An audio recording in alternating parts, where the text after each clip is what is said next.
In today's video, I'll teach you how to use Perplexity AI for presentations. If you're starting a presentation from blank, let me show you the step-by-steps on how you can use Perplexity to create a compelling presentation. We'll go through the steps on finding the core idea, structuring your talk, and even finding the perfect piece of data to make your point stand out.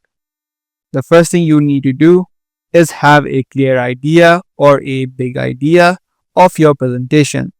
If your topic is broad, you can ask Perplexity to narrow it down. You can add in a prompt similar to this, which says I'm giving a presentation, and you can add in your topic.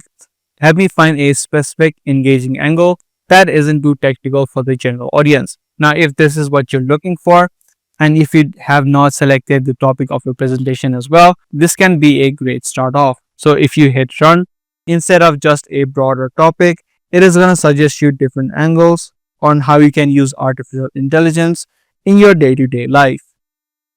Now, once you niche down your presentation into a focused topic, you can select a particular topic from this section. And then the second step is going to be creating a storyline.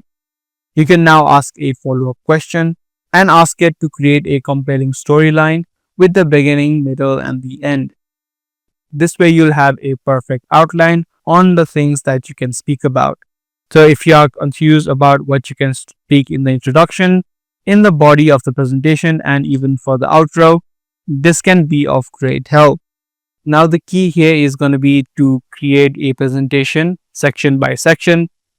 Once you have this outline, you can ask Perplexity to create an entire presentation, not for the entire presentation all at once, through section by section, starting with the introduction. So if you want a powerful sentence on the introduction side, you can add in a simple prompt like this, and it's going to give you a sentence that is memorable. You can repeat this process for all of the other sections as well. So these are the few ways that you can use Perplexity to create your presentations. If this video was helpful to you, be sure to subscribe and also make sure to give this video a thumbs up. That's going to be all for today.